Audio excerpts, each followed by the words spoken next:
Channel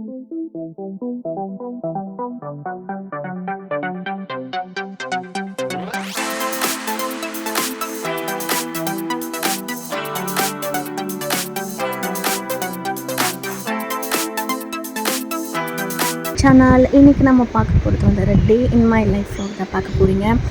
so ஒரு life as a homemaker and toddler's mom ஒரு life தான் வந்து ஒரு ஷார்ட்டாக வந்து உங்கள்கிட்ட ஷேர் பண்ணிக்க போகிறேன்.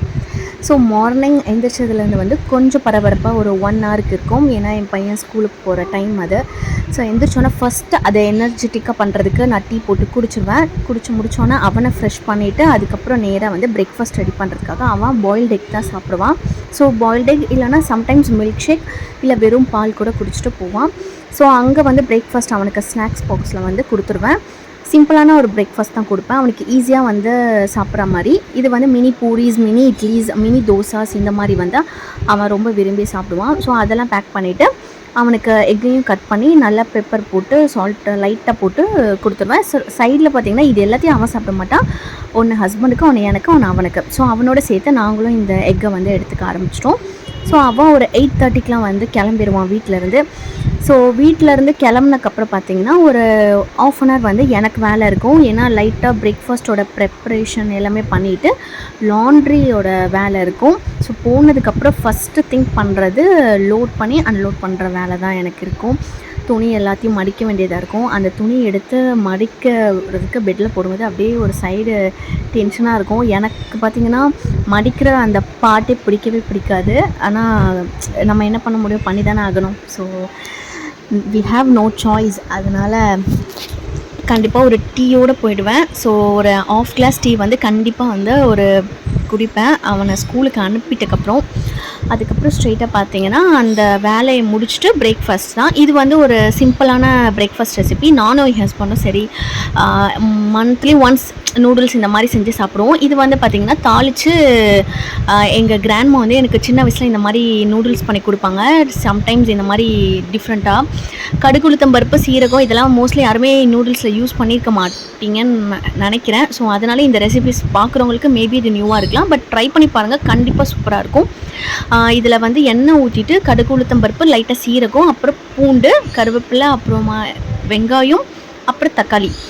தக்காளி வந்து அந்த நூடுல்ஸ்க்கு ஏற்ற மாதிரி நான் 2 பேருக்கு தான் செய்கிறேன். ஸோ அதனால் சின்ன சின்ன சைஸில் 2 தக்காளி, மீடியம் சைஸ் 2 ஆனியன் தான் சாப் பண்ணி ஆட் பண்ணியிருக்கேன். இதில் ஒரு ஸ்லிட் வந்து க்ரீன் சில்லி கட் பண்ணி ஆட் பண்ணிவிட்டு இதை நல்லா சாட்டே பண்ணிக்கோங்க. லைட்டாக சால்ட் ஆட் பண்ணிக்கோங்க. ஏன்னா நூடுல்ஸ் பாக்கெட்டில் வந்து ஏற்கனவே ஒரு மசாலாஸ் கொடுத்துருப்பாங்க, அது வந்து பயங்கரமாக அதில் சால்ட் இருக்கும். ஸோ நான் அவசரப்பட்டு நிறைய தடவை அந்த மாதிரி நான் ஆட் பண்ணியிருக்கேன். ரொம்ப உப்பாக கூட லாஸ்ட் மினிட்ல இருந்திருக்கு. அதுக்காக தான் வந்து கம்மியாக ஆட் பண்ணிக்கோங்க. இல்லைனா எல்லாத்தையுமே ஆட் பண்ணிவிட்டு கடைசியில் கூட நீங்கள் ஆட் பண்ணிக்கலாம், ஒன்றும் ப்ராப்ளம் இல்லை. ஸோ இப்போ இதை நல்லா வந்து நம்ம சாட்டே பண்ணிக்கலாம். இந்த வெங்காயமும் தக்காளியும் வந்து நல்லா மசியணும். இதோட மசாலா பார்த்திங்கன்னா ரொம்ப சிம்பிள் தான். வெங்காயம், தக்காளி, இந்த தாளிக்கிற ஐட்டம்ஸ் இதெல்லாமே போட்டுட்டு லைட்டாக வந்து ஒரு காஷ்மீரி சில்லி, லைட்டாக மிளகாத்தூள் இல்லை பெப்பர் தூள் கூட நீங்கள் போட்டுக்கலாம். ஸோ மிளகாத்தூள் வேண்டான்னு நினைக்கிறவங்க. ஸோ இதை நல்லா வந்து சாட்டே பண்ணிக்கோங்க. சாட்டே பண்ணிவிட்டு இதை நல்லா குக் பண்ண விடணும். இதில் மசாலாஸையும் நான் வந்து இதில் ஆட் பண்ணிட்டேன்.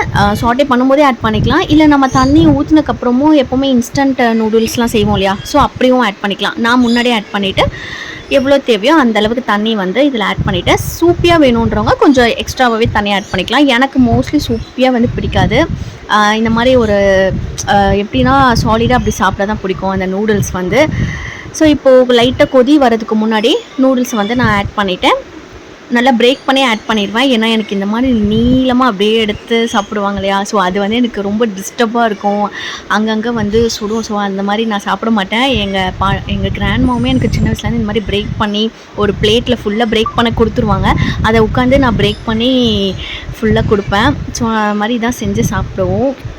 ஸோ அந்த டைம் வந்து திடீர்னு இந்த மாதிரி சாப்பிட்ணுன்னு தோணுச்சு. ஸோ அதனால தான் பழைய சைல்ட்ஹுட் அந்த ரெசிபி எடுத்து இப்போ ட்ரை பண்ணியிருக்கேன். ஸோ ரொம்ப நாளாக சாப்பிட்ணுன்னு நினச்சிட்டு இருந்தேன். நடுவில் இந்த நூடுல்ஸ் இதெல்லாம் இப்போ நாங்கள் சாப்பிட்றதில்ல. ஸோ அவன் இல்லாத டைமில் செஞ்சு சாப்பிடுவோம். அவன் இருந்தால் வந்து நூடுல்ஸ் கண்டிப்பாக கேட்பான். ஸோ அவனுக்கெலாம் வந்து இந்த இன்ஸ்டன்ட் நூடுல்ஸ்லாம் கொடுக்கறதில்ல. என்றைக்காவது ஒன்ஸ் டேஸ்ட்டுக்கு ஓகே அப்படின்னு சொல்லிட்டு லைட்டாக ஒரு குட்டி பிளேட்டில் போட்டு கொடுப்பேன், அவ்வளோதான். ஸோ மோஸ்ட்லி நம்ம வந்து இந்த இன்ஸ்டன்ட் நூடுல்ஸ் இதெல்லாம் அவாய்ட் பண்ணுறது வந்து நல்லது தான். ஆனால் என்றைக்காவது ஒரு நாள் நம்ம சாப்பிட்டுக்கலாம். ரொம்ப வந்து கிரேவிங்ஸாக இருக்கும்போது ஒன்றும் பிரச்சனை இல்லை. நான் யூஸ் பண்ணியிருக்க வந்து மேகி கிடையாது, நான் வந்து டாப் ராமன் தான் யூஸ் பண்ணியிருக்கேன். டாப் ராமனும் வந்து மேகி டேஸ்ட்டில் தான் சேம் இருக்குது. மேகியில் நிறைய இஷ்யூஸ்லாம் வந்ததுனால மேகி ரொம்ப நாளாக வந்து யூஸ் பண்ணுறதே விட்டாச்சு. சரி எதுக்குடா வம்புன்னு சொல்லிட்டு டாப் ராமன் தான் யூஸ் பண்ணுறேன். டாப் ராமனும் நல்லாயிருக்கு. எப்பயும் வந்து எனக்கு அவ்வளோவா பிடிக்கல டேஸ்ட். அதில் வந்து அந்த மசாலாஸில் ஏதோ வெஜிடபிள்ஸ்லாம் போடுறதுனால எனக்கு சுத்தமாக பிடிக்கல. ஸோ அவ்வளோதாங்க, சுட சுட வந்து நூடுல்ஸ் இந்த மாதிரி கன்சிஸ்டன்ஸில் தான் எனக்கு பிடிக்கும். ஸோ அதோட எடுத்துகிட்டு பிரேக்ஃபாஸ்ட்டை பண்ணிட்டேன். பிரேக்ஃபாஸ்ட் முடிஞ்சக்கப்புறம் பார்த்திங்கன்னா மதியானம் வந்து குக் பண்ணணும் இல்லையா, ஸோ அதுக்காக தான் வந்து ஃபிஷ்ஷு அதெல்லாம் வந்து ஏற்கனவே வாஷ் பண்ணி எல்லாம் வச்சுருந்தேன். ஸோ அதெல்லாம் வந்து எடுத்து வெளியில் வச்சுட்டா கொஞ்சம் ஈஸியாக இருக்கும், அதனால் எல்லாத்தையுமே எடுத்துகிட்ருக்கேன். ஸோ இதை முடிச்சுட்டு பார்த்தீங்கன்னா லன்ச் வந்து குயிக்காக வந்து முடிச்சிட்டேன். இதோட ரெசிபீஸ் வந்து நான் ஆட் பண்ணல. ஸோ இதை ரெசிபீஸ் வேணும்னா கண்டிப்பாக சொல்லுங்கள். இது தனியாக வந்து இந்த ரெசிபீஸ் மட்டும் நான் ஆட் பண்ணுறேன். ஏன்னா வீடியோ ரொம்ப லென்த்தாக போகும், நான் ரொம்ப வந்து ஷார்ட்டாக முடிக்கலாம் அப்படின்னு நினச்சிட்டு தான் ஆட் பண்ணலை. ஸோ இது வந்து வாவல் ஃபிஷ் ஃப்ரை வந்து அன்றைக்கி பண்ணியிருந்தேன் லஞ்சுக்கு. அப்புறம் இதோட வந்து கொஞ்சமாக வந்து ஒரு கிறிஸ்பி பொட்டேட்டோ ஃப்ரை பண்ணியிருந்தேன். என் ஹஸ்பண்டுக்கு வந்து ரொம்ப பிடிக்கும் இந்த குட்டி குட்டியாக பொட்டேட்டோ கட் பண்ணி இந்த மாதிரி கிறிஸ்பியாக பண்ணுறது ரொம்ப பிடிக்கும். ஸோ இது சின்ன வயசுலேருந்தே நானுமே சாப்பிட்ருக்கேன். பொட்டேட்டோ அப்போல்லாம் வந்து எனக்கு இது ரொம்ப பிடிக்காது. இப்போ பார்த்தீங்கன்னா பிடிக்காதது எல்லாமே இப்போ எனக்கு பிடிக்குது.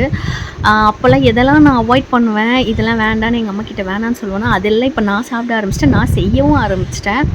ஒரு சைடு பார்த்திங்கன்னா 1 pot சாம்பார் சாதம் தான் அன்றைக்கி பண்ணியிருந்தேன். ஸோ லன்ச் வந்து மெனு பார்த்திங்கன்னா பொட்டேட்டோ ஃப்ரை, அப்புறம் ஃபிஷ் ஃப்ரை, அப்புறம் வந்து 1 pot சாம்பார் சாதம்.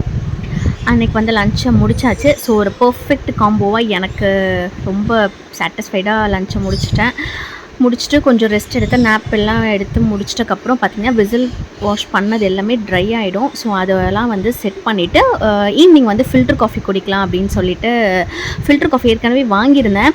இது வந்து பார்த்திங்கன்னா எங்கள் கிராண்ட்மா வந்து வச்சுருந்த ஃபில்ட்ரு இது. ஸோ இதை அப்படியே வந்து நான் வந்து எடுத்துக்கிட்டேன் எங்கள் அம்மா கிட்டேருந்து. ஸோ இதில் ஃபில்ட்ரு வந்து போட்டு குடிக்கலான்னு சொல்லி அன்றைக்கி நான் வாங்கினேன். ஸோ ரொம்ப நாள் ஆச்சு ஃபில்ட்ரு காஃபிலாம் இப்போலாம் யாருமே அவ்வளோவா குடிக்கிறது இல்லையா. ஸோ அதனால் என்றைக்காவது ஒரு நாள் இந்த மாதிரிலாம் எனக்கு குடிப்பேன் ஃபில்ட்ரு காஃபி, அதெல்லாம் டேஸ்ட் பண்ணுவேன். ஸோ அதுக்கு தான் இப்போ ஊற்றிட்டு ஒரு 15 minutes டிகாஷன் இறங்குறதுக்கு வச்சாச்சு ஹாட் வாட்டரில். ஸோ பார்த்திங்கன்னா டிகாஷன் இறங்கிருச்சு. 2 பேருக்கான அளவுக்கு தான் நான் எடுத்திருக்கேன். நான் ரொம்ப ஸ்ட்ராங்காக குடிக்க மாட்டேன், கொஞ்சம் ஓரளவுக்கு மீடியமாக தான் குடிப்பேன். ஒரு இதில் பாலை நல்லா கொதிக்க வச்சு எடுத்துகிட்டு சர்க்கரையை நல்லா ஆட் பண்ணிவிட்டு, இதில் கருப்பட்டி நீங்கள் ஆட் பண்ணி இல்லை ப்ரௌன் சுகர் ஆட் பண்ணிங்கனாலுமே ரொம்ப டேஸ்ட்டு சூப்பராக இருக்கும். என்கிட்ட இல்லை, அதனால் நான் வந்து ஒயிட் சுகர் ஆட் பண்ணிட்டேன். ஸோ இதில் இப்போ நம்ம ஃபில்ட்ரு காஃபியோட டிகாஷனை வந்து ஆட் பண்ணிவிட்டு இதை நல்லா வந்து மிக்ஸ் பண்ணி எடுத்துக்கிட்டிங்கன்னா நல்லா நம்மளுக்கு சுட சுட சுட சுட ஃபில்டர் காஃபி வந்து சூப்பராக வாசனையோட ரெடி ஆயாச்சு. ஸோ காஃபியும் குடிச்சிட்டு என்னோடய ப்ரேயர் எல்லாம் முடிச்சுட்டு பக்கத்தில் குட்டியாக ஒரு ஷாப்பிங் இருந்துச்சு, அங்கே தான் வெளியில் போயிட்டு வந்திருந்தேன்.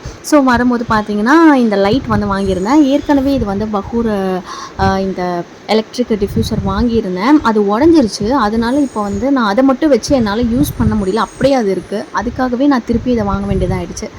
சரி ஓகே, இந்த வாட்டி வந்து அவங்க மல்டி கலர்ஸ்லாம் லைட் எரியும்னு சொன்னாங்க. இந்த டிசைன் ரொம்ப சூப்பராக இருந்துச்சு, கிளிட்டர்லாம் இருந்தனால வாங்கிட்டேன்.